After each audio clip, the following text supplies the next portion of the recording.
ఇక్కడికి వచ్చిన ముందుగా మమ్మల్ని ప్రోత్సహించడానికి వచ్చిన మీడియా వారందరికీ, మమ్మల్ని ప్రోత్సహించడానికి వచ్చిన సినిమా అభిమానులందరికీ, ఏదైనా కొంచెం ఆలస్యం అయి ఉంటే క్షమించండి. వాళ్ళ వానలు అయ్యి పడుతున్నాయి, గణేష్ ఫెస్టివల్ కూడా నడుస్తుంది కాబట్టి కొద్దిగా ఆలస్యం ఉండొచ్చు, క్షమించాలి. బట్ ఇక్కడికి వచ్చిన వాళ్ళందరికీ చాలా చాలా థ్యాంక్స్ అండి. మీ అందరి సపోర్టు, మీరందరూ వెనకాల నుంచి మంచి సినిమాని ఆదరిస్తారు కాబట్టే మేము ఇవాళ ఇక్కడ ఉన్నాము. ఫస్ట్ ఆఫ్ ఆల్ నన్ను సర్ప్రైజ్ చేసినందుకు మరి ఎవరు, శ్రేయస్సీన్ గారు ప్లానింగే లేకపోతే మా విశ్వప్రసాద్ గారు నన్ను కట్అవుట్ అది సర్ప్రైజ్ చేసినందుకు చాలా థ్యాంక్స్ అండి. అంటే చిన్నప్పటి నుంచి ఎప్పుడు అలాంటి మనం అభిమానించే స్టార్ హీరోలకి చూస్తూ ఉంటాము, అలాంటిది జరగటం నాకు చాలా ఆనందంగా ఉంది. అండ్ ఇందాక నుంచి ఊరినే అంటే అక్కడ స్పేస్ లేకపోయినా కూడా తీసుకుని పాన్ ఇండియా హీరో అంటున్నారు. అవి ఏమి లేవండి. నేను పనిచేస్తుంది మన తెలుగు ఆడియన్స్ కోసం, మీ మెప్పు పొందడం కోసం, మిమ్మల్ని ఎంటర్టైన్ చేయడం కోసం. ఆ సినిమా ఒకవేళ వేరే భాషల్లో రిలవెంట్ అయితే వాళ్ళు కూడా ఆదరిస్తే అంతకంటే ఆనందమైన విషయం ఇంకోటి ఏమీ లేదు. బట్ నేను పనిచేస్తుంది మాత్రం నాకు ఎల్లప్పుడూ గుర్తుండేది మాత్రం కథ వినేటప్పుడు కానీ పనిచేస్తున్నప్పుడు కానీ దానికి లాస్ట్ మినిట్ డెలివరీ అయ్యేంత వరకు నాకు అనిపించేది మీరే, మీ ప్రేమే. మీ దగ్గరే నేను ప్రెస్ మీట్లు చేసుకుంటా, మీ ముందే నేను సినిమా రిలీజులు చేసుకుంటా, మీ ముందే పుట్టా, మీ ముందే పెరిగా, ఇక్కడే ఉంటా. థ్యాంక్ యూ అండి. నెక్స్ట్ ఇప్పుడు మిరాయి గురించి.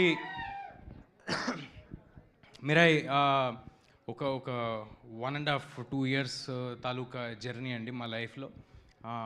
నేను హనుమాన్ రిలీజ్ కంటే ఒక 6 months ముందే ఈ సినిమా కమిట్ అవ్వటం జరిగింది.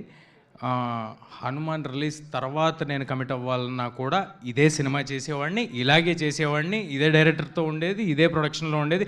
ఇంతకంటే బెటర్ సినిమా నాకు దొరికేది కాదు. ఇవాళ నేను చాలా హ్యాపీగా, కాన్ఫిడెంట్గా నేను చెప్పగలిగిన విషయం ఒకటి ఏంటంటే, నేను ఈ సినిమా కోసం నా 110% పెట్టాను. నేను అందులో ఎలాంటి ఒళ్ళు దాచుకోవటం కానీ, లేకపోతే సగం పనులు చేయటం కానీ, అంతా బాగుంది కదా, అన్నీ సౌకర్యంగా ఉన్నాయి కదా అని ఆగటం కానీ జరగలేదండి. I have put my 100% effort in to it and I'm so happy to have a team like this. I'm so proud. Karthik garu కానీ, హరి గౌరా గారు కానీ, విశ్వప్రసాద్ గారు కానీ, మొత్తం నేను మాట్లాడిన టెక్నికల్ టీం గురించి, ఆర్టిస్టుల గురించి తర్వాత సపరేట్గా చెప్తాను.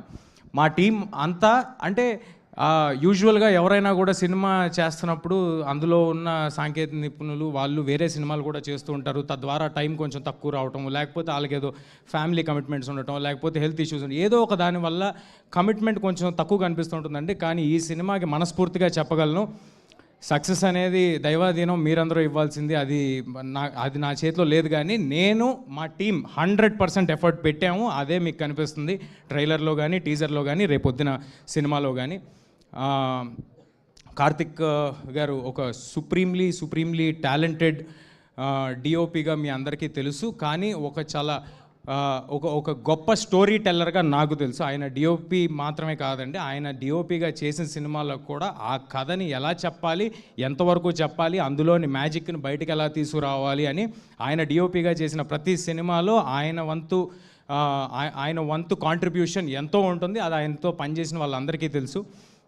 I'm so happy to do this film with Karthik sir. And ఫ్యూచర్లో ఇంకా చాలా సినిమాలు చేయాలని కోరుకుంటున్నాను. ఇది ట్రైలర్ లాంచ్ కాబట్టి కొంచెం తక్కువలో ముగించేస్తాను. అండ్ హరి గారితో నాకు ఇది 2వ సినిమా.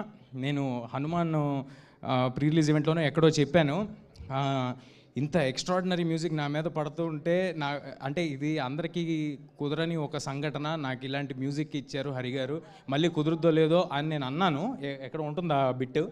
బట్ నేను ఇవాళ చెప్తున్నాను, అలాంటి మ్యూజిక్ మళ్ళీ హరి గారు చేశారు. మీ అందరికీ ఈ మధ్య అంటున్నారు కదా యంగ్ ఆడియన్స్ అందరూ ఎలివేషను, గూస్ బంప్స్ అని, అలాంటివి దండుగా ఉన్నాయి. మామూలుగా ఉండదు. థియేటర్లో ఒక్కొక్కరికి మీ గూస్ బంప్స్ నాకు గ్యారంటీ. మనోజ్ గారు స్క్రీన్ మీద వచ్చిన ప్రతిసారి హరి గౌరా డ్యూటీ చేశాడండి, మామూలుగా ఉండదు, ఎక్స్ట్రాడినరీగా ఉంటుంది. And I'm very happy for what Hari sir has delivered. Of course నాకు కూడా చాలా బాగా చేశాడు, but I like that a lot. So that's about Hari గారు. మా ప్రొడ్యూసర్ విశ్వ గారు. అందరూ అందరూ చెప్పారు, బట్ నా మాటకి ఏంటంటే నా అంత ప్యాషనేట్ అంటే యూజువల్గా మనం జర్నీలో వెళ్ళే కొద్దీ కొంతమందికి సినిమా తీయటం వ్యాపారం అవ్వచ్చు, కొంతమందికి వ్యాపకం అవ్వచ్చు. విశ్వ గారికి ఇది ప్యాషన్ అండి. ఆయనకున్న మనోజ్ గారు ఆల్రెడీ చెప్పినట్టు ఆయనకున్న బిజినెస్లో సినిమా మీద వచ్చే లాభం కానీ దాని మీద వచ్చే ఇది కానీ ఆయనకి పెద్ద లూక్రేటివ్ కాదు ఒకవేళ ఫినాన్షియల్గా ఆలోచిస్తే. బట్ విశ్వ గారు దాని కోసం పెట్టే టైం కానీ ఎఫర్ట్ కానీ చాలా చాలా ఎక్కువ.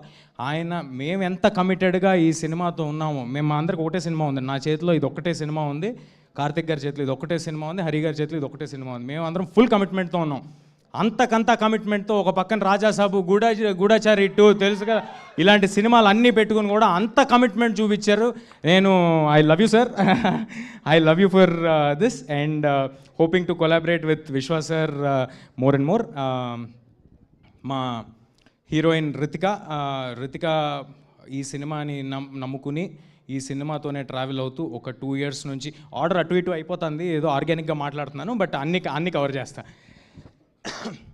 ఈ సినిమాని నమ్ముకుని ఒక 2 years చాలా ఎఫర్ట్ పెట్టి చాలా కష్టపడి తను నేర్చుకుని మాకు ఎప్పుడు కావాలంటే అప్పుడు టైం ఇచ్చి, ఎప్పుడు కావాలంటే అప్పుడు డేట్లు ఇచ్చి, కొండలెక్కి గుట్టలెక్కి ఎక్కడెక్కడో వేరే కంట్రీల్లో దూరంగా ట్రావెల్ చేసి తను చేసింది మామూలుగా ఒక ఆడపిల్లకి చాలా కష్టమైన విషయం ఇది. నేను కార్తిక్ గారు అంటే ఎక్కడ పడితే అక్కడికి వెళ్ళిపోగలం, కానీ తనకు అలా కాదు. అయినప్పటికీ ఏ ఒక్కరోజు నాకు కానీ కార్తిక్ గారు కానీ మా చెవు దగ్గరికి రితిక వల్ల ఏదో అడిగిందనో ఏదో చెప్పిందనో అలాంటి మాట మేము ఎప్పుడు వినలేదు. Thank you Ritika, thank you for doing this. తర్వాత ట్రాన్స్లేషన్ తర్వాత చేసుకో యూట్యూబ్కి ఎక్కిన తర్వాత. ఇందాక తెలుగులో మాట్లాడిందండి, నాకు అర్థం కాలేదు. ఇదంతా షూటింగ్లో మాట్లాడితే బాగానే ఉండేది కదా, షూటింగ్లో మాట్లాడరు. ఇప్పుడు అందరూ ప్రీ రిలీజ్ ఈవెంట్కి ఫంక్షన్కి వచ్చేప్పుడు మాట్లాడతారు. ఎనీవే, శ్రియా మ్యామ్ సో చిన్నప్పుడు నేను సినిమాలు చేశాను, బాలు చేశాను, ఛత్రపతిలో కాంబినేషన్ లేదు కానీ చేశాను, ట్యాగూర్లో కాంబినేషన్ చేశాను. సో అంటే కేవలం మేము చెప్పిన కథ పట్ల ఆవిడికి నచ్చి మాత్రమే ఆవిడ వచ్చి చేశారండి. లేకపోతే శ్రియా మ్యామ్ ఉన్న బిజీకి, శ్రియా మ్యామ్కి ఉన్న పెద్ద సినిమాలకి, ఆవిడ ఇప్పుడు అసలుకే బాలీవుడ్, శ్రియా మ్యామ్కి అవసరమేం లేదు. జస్ట్ బికాజ్ ఆవిడకి కథ నచ్చి, క్యారెక్టర్ నచ్చి, ఇంత పవర్ఫుల్ క్యారెక్టర్ ఇంత బాగా చేద్దాం అనుకుంటున్నారు కుర్రాళ్ళని, ఆవిడ కూడా వచ్చి చేశారండి. శ్రియా మ్యామ్ కూడా రితిక గురించి చెప్పినట్టే నేను మాతో పాటు నేపాల్కి తిరగటం జరిగింది, హిమాలయాస్ మౌంటైన్స్కి తిరగటం జరిగింది, ఇంకెక్కడైనా తీసుకెళ్ళారా, బాంబేకి తిరగటం జరిగింది. సో చాలా కష్టపడి చేశారండి శ్రియా గారు కూడా. And I'm very happy. అంటే ఇంత ఎఫర్ట్ పెట్టినందువల్లే ఈ సినిమాలో ఉన్న అందరూ ఆర్టిస్టులు ఇంత ఎఫర్ట్ పెట్టి అక్కడ వరకు వచ్చి అలా చేసినందువల్లే అంత రియలిస్టిక్గా కనిపిస్తుందండి సినిమా ఇవాళ. అండ్ నౌ మనోజ్ సార్ నాకు ఇందాక అన్నీ చెప్పేసినట్టు నేను చిన్నగా ఉన్నప్పటి నుంచి మనోజ్ సార్ సినిమాలు చూస్తూ ఉండేవాడిని. అది అందులోని మ్యూజిక్ కానీ, అందులోని ఆయన పర్ఫార్మెన్స్ కానీ ఒక చిన్న ఎడ్జ్ ఉంటుంది, మామూలు సినిమాల కంటే సపరేట్గా ఉంటుంది. మా కుర్రాళ్ళందరికీ మనోజ్ సార్ సినిమాలు అంటే చాలా చాలా ఇష్టం. అలాంటి మనోజ్ సార్తో స్క్రీన్ స్పేస్ షేర్ చేసుకోవటం, ఆయన సినిమా చేయడానికి ఒప్పుకోవటం చాలా చాలా థ్యాంక్ యూ సార్. ఆయనకున్న ట్రాక్లో ఈ సినిమా కేవలం ఈ బ్లాక్ స్వార్డ్ పాత్ర అద్భుతంగా ఉంది. కార్తిక్ ఎక్స్ట్రాడినరీగా డెలివర్ చేయగలరు, కార్తిక్ గారు చాలా స్టైలిష్గా చూపించగలరు. వీళ్ళందరూ ఏదో ఒక ఎఫర్ట్ పెట్టి ఒక మ్యాజిక్ చేస్తారు అని నమ్మి మాతో వచ్చి ట్రావెల్ అయ్యారండి. దానికి చాలా చాలా thank you Manoj sir for doing this for us. Jaggu sir, Jagapathi Babu సార్తో నేను పెద్దయ్యాక ఇదే ఫస్ట్ టైం చేయటము. జగపతి బాబు సార్ ఇవాళ ఇక్కడ రాలేదు, but thank you JB sir ఇది చేసినందుకు. అండ్ కార్తికేయ ఇక్కడ ఉన్నాడు. Karthikeya is extremely talented. నేను చైల్డ్ యాక్టర్ అనాలా ఏం యాక్టర్ అనాలో నాకు తెలియదు, నా హైట్ ఉన్నావు. బట్ ఎనీవే, నువ్వు కూడా ఫ్యూచర్లో పెద్ద హీరో అవ్వాలని మనస్ఫూర్తిగా కోరుకుంటున్నాను బ్రదర్. అండ్ మా గౌతమ్ ఇన్సెప్షన్ నుంచి నాతో ఈ సినిమా మీద ట్రావెల్ అయ్యాడు. Thank you Gautam, thank you for doing this with us, thank you for doing this journey with us. And మా చివరిగా కానీ అత్యంత ముఖ్యమైన వ్యక్తి మా మైత్రి శశి గారు. శశి గారికి నేను కలిసి వచ్చానో, శశి గారు నాకు కలిసి వచ్చారో తెలీదు. ఈసారి మళ్ళీ శశి గారు ఒక ఈ సినిమా కోసం ముందుకు వచ్చి బ్రహ్మాండంగా డిస్ట్రిబ్యూట్ చేస్తారు, లాస్ట్ మినిట్లో మ్యాజిక్ చేస్తారు, హడావిడి చేస్తారు, ఏదైనా చేస్తారు. బట్ ఫైనల్గా సినిమాను మాత్రం చాలా పెద్ద స్థాయికి తీసుకెళ్తారు. శశి గారికి thanks a lot. And just Srikar Prasad గారు, మా ఎడిటర్ శ్రీకర్ గారు, అంత గొప్ప వ్యక్తి మా సినిమాని ఎడిట్ చేయడం నాకు చాలా ఆనందంగా ఉంది. Thanks a lot Srikar sir for accepting this. మిగతాది ఇంకేమైనా ఉంటే, ఎవరైనా మర్చిపోయి ఉంటే నన్ను క్షమించండి. మిగతాదంతా మరిన్ని వేరే ఈవెంట్లు ఉంటాయి, అందులో మాట్లాడుకుందాం. ఏం వేయాలి, మిగతా ఏమి నేను బోర్ కొట్టి ఇచ్చాను. ఒకటే చెప్పగలను, ఒక అంటే ఈ సినిమాలో అశోకుడు, పుస్తకాలు, దాన్ని తీసుకోవటము, దాన్ని ఆపడానికి హీరో చేసే అడ్వెంచర్, ఇదంతా ఉన్నప్పటికీ బోలెడు కథ ఉందండి ఈ సినిమాలో, బోలెడు కథ. అదంతా ఉన్నప్పటికీ కోర్ లెవెల్లో ఒక తల్లి ఆశయం కోసం కొడుకు ఎంత దూరం వెళ్ళాడు, దానికోసం ఏం చేశాడనే ఒక ఎమోషనల్ కోర్ కూడా ఈ సినిమాలో ఉంది. That is what you can root for. నేను మీకు చెప్పినట్టు సెప్టెంబర్ 12వ తారీఖు చాలా క్లీన్ ఫిల్మ్ తీసుకొస్తున్నాం.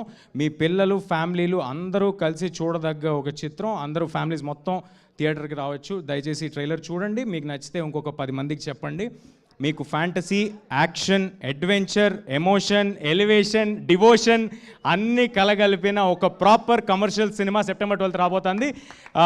Thank you everybody, thank you for doing this. Thank you అండి. థ్యాంక్ యూ తేజ గారు. డైలాగ్ చెప్పాలి అని అంటున్నారు తేజ గారు, ఖచ్చితంగా మీరు చెప్తున్నారు. ఏంటి స్టెప్ వద్దులే బ్రదర్, డైలాగే బెటరు.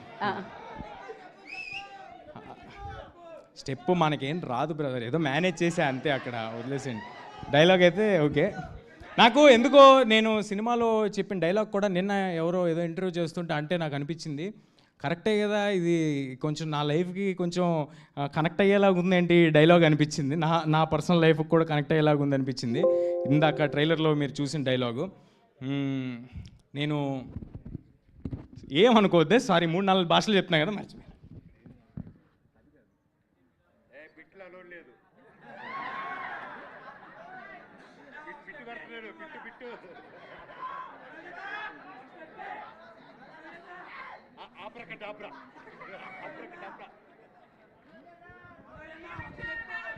ఓకే, తప్పు చెప్తే నన్ను క్షమించండి. ఆయన కూడా ఒక 4 భాషలు పనిచేస్తూ నన్ను ఎప్పుడూ చూడని మనుషులు నన్ను నమ్మారు, నాతో లేని నా తల్లి నన్ను నమ్మింది, ఇక నేను నమ్మటమే మిగిలింది. Thank you everybody. Thank you so much. And yes, అంటే యాక్చువల్లీ పెద్ద సినిమాకి అన్ని పెద్దగానే జరుగుతాయని పెద్ద కట్అవుట్ కూడా చూసాం మేము. అండ్ పెద్ద బ్యాక్గ్రౌండ్ చూస్తున్నాం, ఇదే ఫస్ట్ టైం చూడడం నేనైతే ఇంత పెద్ద బ్యాక్గ్రౌండ్ని. అంటే చాలా ఈవెంట్స్లో ఇంత పెద్దగా జరిగింది అనమాట ఇది. ఈ పెద్ద బ్యాక్గ్రౌండ్లో ఒకటి మేము కోరుకుంటున్నాం, అంటే మీ ఇద్దరు అది ఒకసారి రీక్రియేట్ చేస్తే బాగుంటుంది అని మాకు అనిపించింది.